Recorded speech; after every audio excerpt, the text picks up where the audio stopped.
अस्सलाम वालेकुम नाजरीन, मेरा नाम शहरियार शाहिद है और आप देख रहे हैं मेरा यूट्यूब चैनल कहानी है।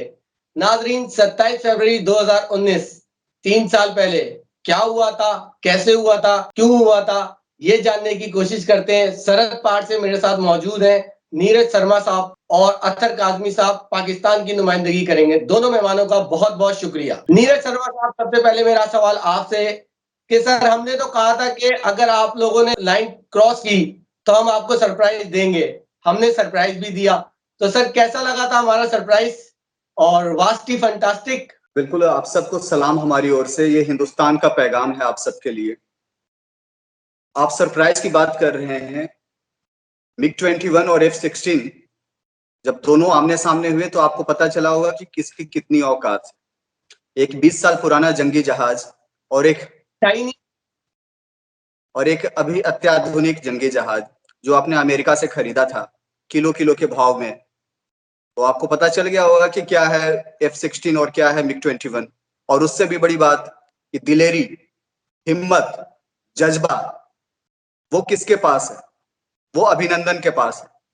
और उसी दिलेरी जज्बे को देखते हुए भारत की सरकार ने उन्हें वीर चक्र से सम्मानित किया। सर, पहली बात तो ये कि आपका पहले ही पॉइंट गलत हो गया है कि F-16 इस ऑपरेशन में हमारी तरफ से यूज ही नहीं किया गया है। अतर भाई भी इस बात का जवाब देंगे आपको। बताइए, ये कि F-16 हमने यूज किया था। F-16 तो हमने दूर दूर तक यूज नहीं किया था। और ये उस अभिनंदन की बात कर रहे हैं जिसको हमारी पाकिस्तानी अवाम ने कुटाई की थी तबीयत से, उसको ये अवार्ड देते हैं। क्या कहें, आप बताएं। एक तो पहले तो शहरियार, आपने अपना नया चैनल शुरू किया, यूट्यूब चैनल, तो आपको मुबारक हो।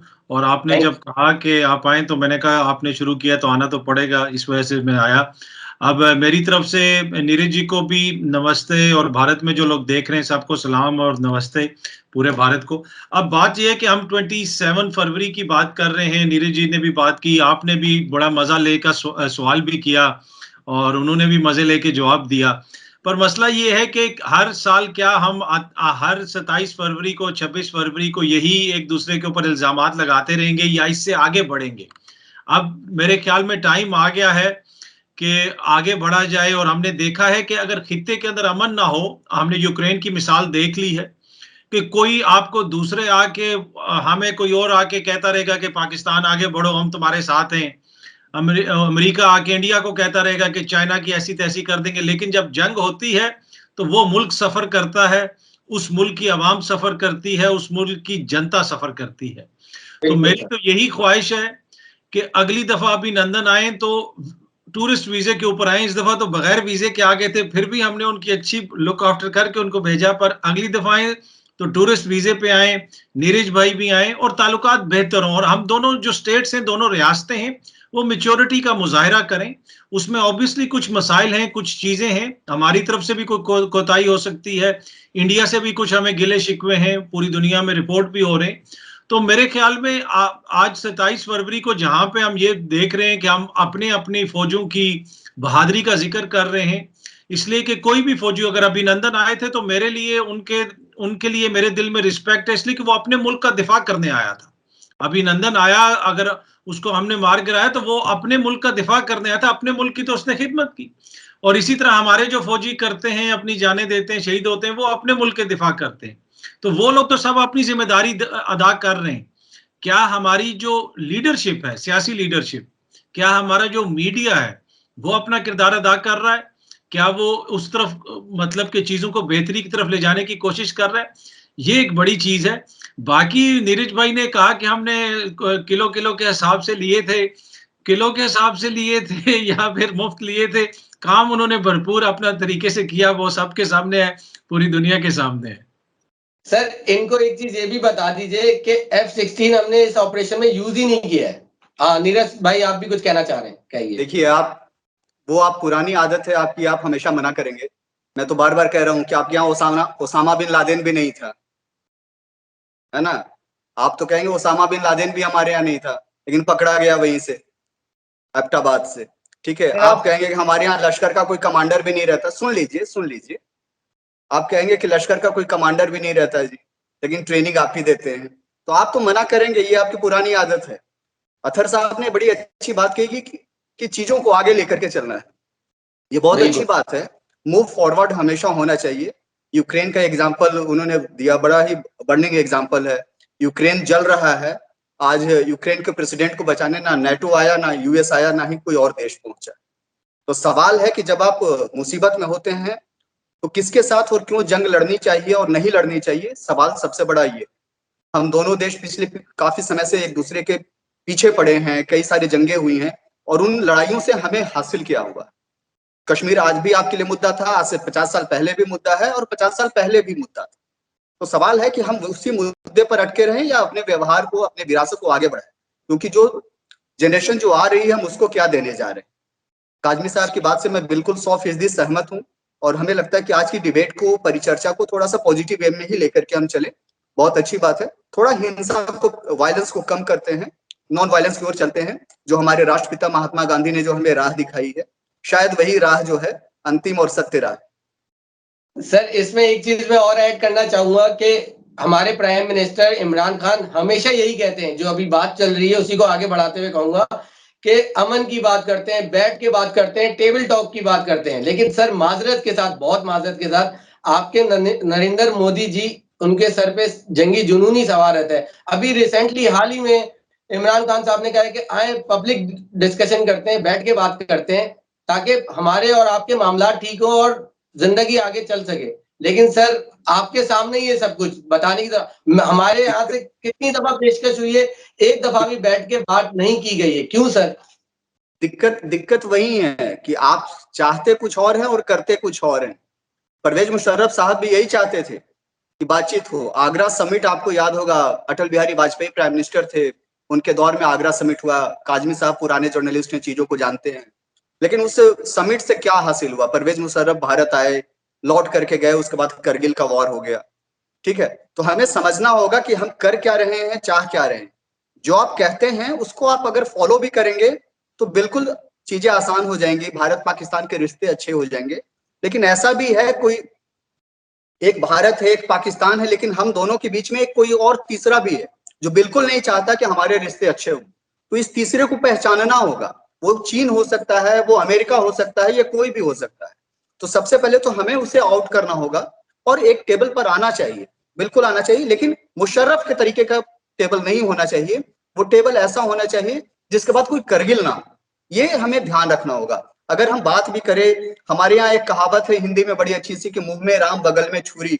तो ये नहीं हो सकता कि हम भगवान को भजे भी और किसी का मर्डर भी करें।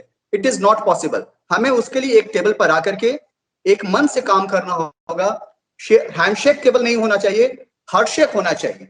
हमारे आपके दिल मिलने चाहिए, तब जाकर के काम होंगे। सर हम तो दिल मिला मैं आपकी इजाजत से शहरयार मैं कुछ कहना चाहूंगा। देखिए नीरज जी ने बड़ी अच्छी बातें की हैं कि उन्होंने करगिल का जिक्र किया। मसला ये है कि अभी यूक्रेन का हमने मामला देखा है, अमेरिका हो जाए, नेटो हो जाए, उनकी ख्वाहिश ये होती है कि जिस दिन पुतिन ने पहला मिसाइल मारा था तो वहां से कहानी शुरू हुई। उन्होंने ये नहीं बताया कि हमने 1990 में रशिया को गारंटी दी थी कि हम ईस्टर्न यूरोप में नहीं जाएंगे, हम नेटो को आगे नहीं लेके जाएंगे, हम रशिया को घेरेंगे नहीं। और जब उन्होंने पूरी तरह रशिया को घेर लिया तो आज पुतिन मजबूर हो गए और उन्होंने ये काम किया। इसी तरह जो हमारे इंडियन दोस्त हैं वो करगिल का जिक्र करते हैं पर बड़ी कन्वीनियंटली सियाचिन भूल जाते हैं, वो बड़े कन्वीनियंटली बांग्लादेश को भूल जाते हैं, वो बड़े कन्वीनियंटली जो 1947 में किस तरह इंडियन फोर्सेस कश्मीर में आई उसको भूल जाते हैं। तो दोनों तरफ से हैं। दूसरी बात उन्होंने की कि गांधी जी का जिक्र किया, महात्मा गांधी, ग्रेट महात्मा गांधी, पूरी दुनिया को पता है कि उनका अमन की वो बात करते थे। पर मसला किधर है? मसला ये है कि जिन्होंने महात्मा गांधी को मारा, नथुराम गोडसे, आज उनके मानने वाले भारत के में हुकूमत में हैं। तो प्रॉब्लम तो उनके साथ है। प्राइम मिनिस्टर साहब भी कहते हैं कि वो जो आरएसएस की मेंटालिटी है, वो जो एक्सट्रीमिज्म हमें नजर आ रहा है, एक एक्सट्रीमिज्म वो है जो भारत हमारे ऊपर इल्जाम लगाता है, एक एक्सट्रीमिज्म वो है जो आज बीबीसी, सीएनएन, पूरी दुनिया दिखा रही है कि बच्चियां अपना हिजाब पहन के स्कूल नहीं जा सकती, अदालत उसके ऊपर क्या फैसले दे रही है। तो ये वो ग्राउंड रियलिटीज हैं जो उस मुआशरे में आपको नजर आती हैं। इनको लश्कर नजर आ गया है। तमिलनाडु के अंदर जो एलटीटी के कैंप्स थे जहां पे रॉ ट्रेन करती थी एलटीटी को, श्रीलंका के अंदर कार्रवाइयां करने के, अभी भी वो मीडिया पे मौजूद हैं। कोई भी इंडियन दोस्त उसको गूगल करके देख ले, LTTE कैंप्स इन तमिलनाडु इंडिया, अभी भी आपको इंडियन मीडिया की अपनी रिपोर्ट्स मिल जाएंगी। तो वो एक तरफा ट्रैफिक है। और दूसरा ये होता है कि प्रॉब्लम ये होती है कि आप अगर दूसरे की बुराइयां देखते रहे, अगर मैं सिर्फ इंडिया की बुराइयां देखता रहूंगा, अपनी तरफ तवज्जो नहीं दूंगा, तो कभी में मसाइल हल नहीं होंगे। तो कॉमन ग्राउंड ढूंढना पड़ता है हम दोनों में, कोई ना कोई, इसलिए कि एक ही रीजन से हमारा ताल्लुक है, एक जैसी हमारी सोच है, एक जैसी जुबान है, एक जैसी हमारी तारीख है। तो थोड़ी थोड़ी हम दोनों की चीजें एक दूसरे से मिलती जुलती हैं, तो हमें सोचना पड़ेगा कि कॉमन क्या है, उसको आगे लेके बढ़ाना पड़ेगा। बाकी इल्जामात तो नीरज भाई मुझ पे लगाएंगे, मैं नीरज भाई पे लगाऊंगा, और इसी तरह चीजें चलती रहेंगी। जी नीरज भाई, एक एक कर इनका जवाब देते हैं। काजमी साहब ने बहुत कुछ पलट करके रख दिया, पुरानी चीजों को वो लेकर के आगे आए। सवाल नीचे से ही शुरू करते हैं। जो सबसे लास्ट में इन्होंने कहा, उन्होंने LTT का भी जिक्र कर दिया, उन्होंने हिजाब का भी जिक्र किया, उन्होंने और भी समिट का जिक्र किया।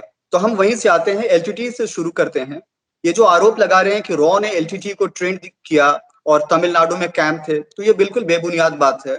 अगर ऐसा हुआ होता तो कभी भी जो हमारे ex prime minister Rajiv Gandhi ने श्रीलंका का विजिट किया था, वो वीडियोस आज भी यूट्यूब पर अवेलेबल है। उन्हीं के शब्दों में कहे, अथर भाई के शब्दों में कहें, तो गूगल पर भी वो चेक कर सकते हैं इसको।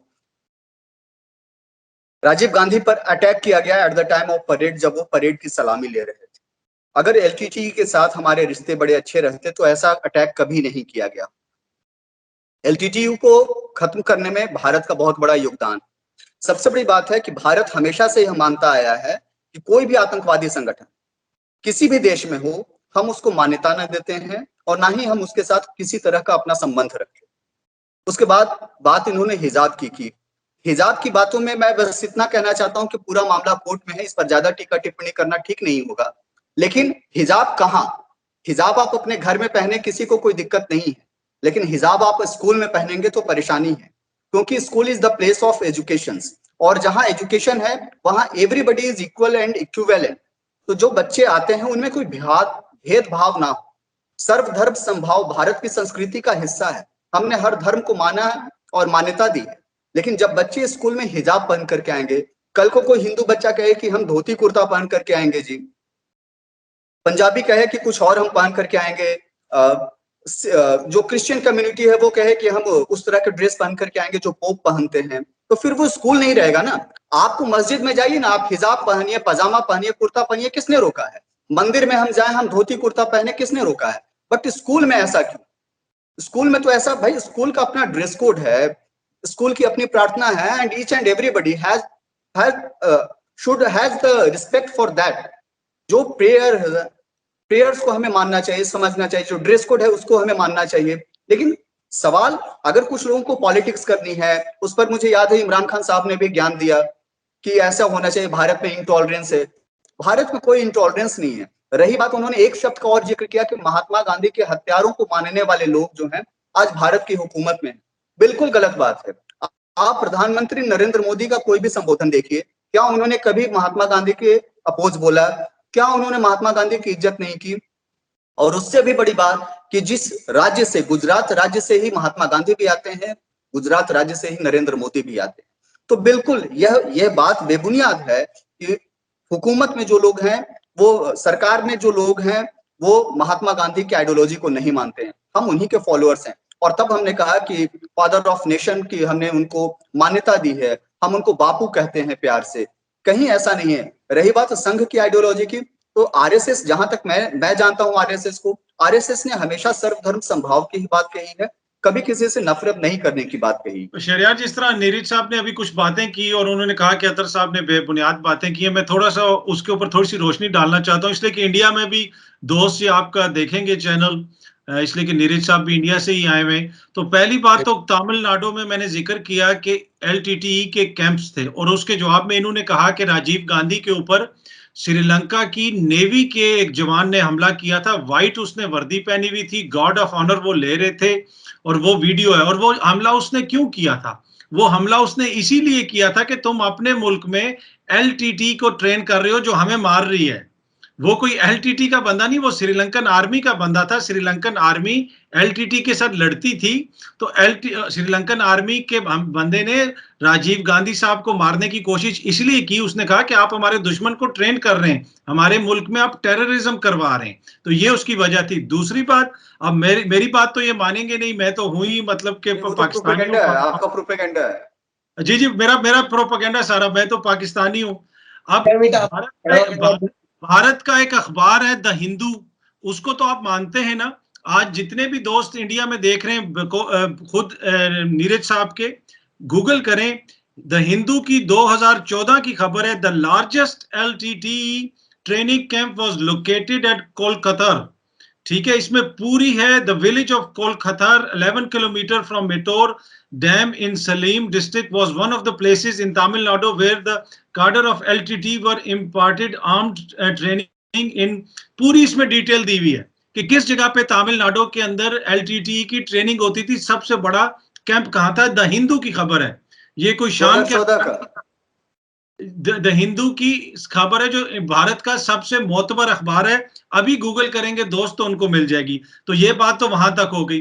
तीसरी बात, इन्होंने ये कहा कि नथुराम गॉडसे के मानने वाले, गॉडसे कौन है, जो पाकिस्तानी दोस्त देखेंगे उनको बता दूं, नथुराम गॉडसे वो हैं जिन्होंने महात्मा गांधी का मर्डर किया था, उनको छुरी मारी थी, और वो उनका ताल्लुक आरएसएस से था। अगर महात्मा गांधी के हवाले से इन्होंने कहा कि प्राइम मिनिस्टर साहब हमेशा जिक्र करते हैं, मैं चैलेंज करता हूं कि पूरी बीजेपी का कोई भी लीडर खड़ा होकर कह दे कि जो महात्मा गांधी का कातिल था नथुराम गॉडसे था, वो एक ईवल मैन था, नथुराम गॉडसे बुरा आदमी था, वो कोई कह दे, मुझे ये शेयर कर दें हमारे साथ, अगर कहीं पे प्राइम मिनिस्टर मोदी ने ये कहा हो कि जो मर्डरर था गांधी जी का वो एक ईवल आदमी था, ये कह दे कोई, ये योगी जी कह दें, कोई भी कह दे। अगर महात्मा गांधी अच्छे हैं तो फिर तो उनका कातिल बुरा होगा। ये तो नहीं हो सकता कि आप एक अच्छे के जो एक मर्डरर है उसको बुरा ना कहें। तो उससे आपको पता चलता है कि इनकी सोच क्या है, मेंटालिटी क्या है। तीसरी बात, उन्होंने हिजाब का जिक्र किया, तो भारत में तो वो स्कूल कितनी दहाइयों से चल रहा है, 50, 60, 70 से चलता आ रहा है, अब क्यों आके एकदम से हिजाब का मसला बन गया? अब क्या वजह है कि जेनोसाइड वॉच है, जो अमेरिका की ऑर्गेनाइजेशन है, वो ये कह रही है कि भारत के अंदर, इंडिया के अंदर मुसलमानों की जेनोसाइड हो सकती है, और ये वही ऑर्गेनाइजेशन है जिन्होंने रवांडा के अंदर प्रेडिक्ट किया था कि वहां पे ऐसा हो सकता है, और अब वो इंडिया के अंदर ये प्रेडिक्ट कर रहे हैं। और करण जौहर ने और सारे इनके जर्नलिस्ट ने उस बंदे का इंटरव्यू भी किया है, और इंडियन मीडिया ने भी सुना और सब जगह पे दिखाया कि वो क्या कह रहे हैं। बाकी बात ये है कि अगर रिलीजियस सिंबल से इतना इशू है, तो योगी जी खुद वो कपड़े पहनते हैं जो जफरान रंग के कपड़े होते हैं, किसी और तरह के जो सिंबल्स हैं वो भी बहुत सारे लोग और ऐसे पहनते हैं, पार्लियामेंट के अंदर पहनते हैं। तो रिलीजियस सिंबल से क्या फर्क पड़ता है, उससे एजुकेशन का क्या ताल्लुक है? आप पूरी दुनिया में आप देख लें, आप इंग्लैंड में आपके जो सिख रहते हैं वो टर्बन पहनते हैं, जो मुसलमान हैं उन्होंने भी दाढ़ी रखी है, लड़कियां जो हैं वो हिजाब, इंग्लैंड की पुलिस फोर्स के अंदर लड़कियां हिजाब करती हैं, सिख टर्बन पहन के अपनी ड्यूटी करते हैं, कनाडा में, अमेरिका में। लेकिन भारत वो जो कहता है कि जो है हमारे यहाँ सेकुलरिज्म है, डाइवर्सिटी है और ये सब लोग हैं, उधर उनको इजाजत नहीं है। तो ये कोई ना कोई इश्यू तो है ना। अब मैं तो बुरा हूं, मैं गलत कह रहा हूं, क्या राहुल गांधी जो हैं वो पार्लियामेंट के अंदर खड़े होकर इसके ऊपर बात नहीं करते? वो ये कहते नहीं है कि ये आज तक हमारे मुल्क में ऐसा नहीं हुआ है, ये लोग आए हैं इस वजह से यहाँ पे एक्सट्रीमिज्म फैला है? तो ये तो भारत के अपने अंदर से आवाजें उठ रही हैं और पूरी दुनिया उसको कवर कर रहा है। तो एक एक पॉइंट करके मैंने नीरज जी की सारी चीजों के बतौर सबूत सामने दे दिए, लेकिन उसके बावजूद मैं आखिरी बात इतनी कह दूं, इन्होंने मानना नहीं है। मानना क्यों नहीं है? मानना इसलिए नहीं है कि ये तो उस मुल्क से इनका ताल्लुक है जिन्होंने अभिनंदन को वीर चक्रा दे दिया बगैर एक जहाज मारे हुए। तो इस वजह से मैं कहूंगा कि वो मैं उनके ऊपर छोड़ता हूं, क्या वो माने या ना माने, पर इन्होंने मानना नहीं है कुछ भी। बिल्कुल नहीं मानूंगा, बिल्कुल नहीं मानूंगा।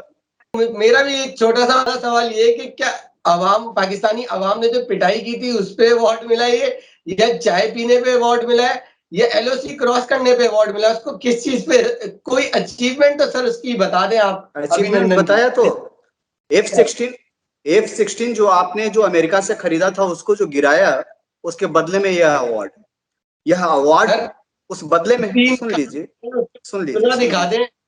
सुन लीजिए अभिनंदन जो पाकिस्तान की जमीन पर अकेले पहुंचे और वहां से वो सुरक्षित लौटे, इसके लिए यह अवार्ड।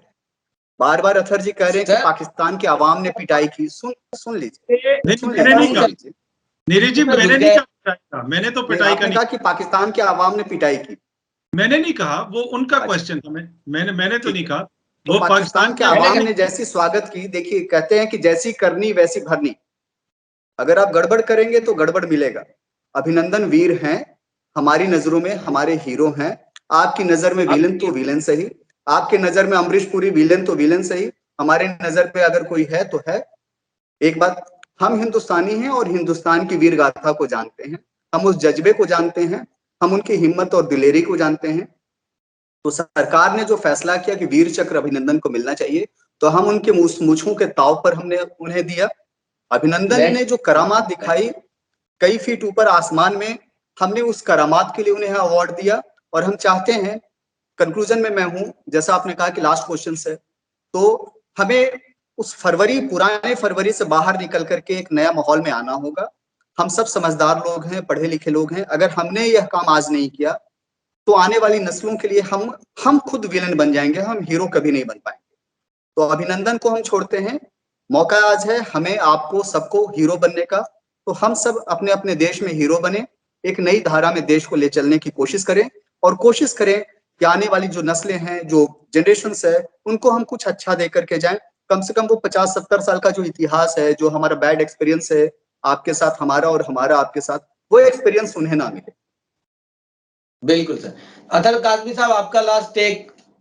देखिए, बाकी तो पहले नीरज जी ने जो बातें की उनसे किसी बात से मैं एग्री नहीं करता, लेकिन मैंने तो शुरू इसी चीज से किया था कि हमें अब आगे बढ़ना पड़ेगा, अपने हालात को बेहतर करना पड़ेगा, एक दूसरे के साथ मिलजुल के काम करना पड़ेगा।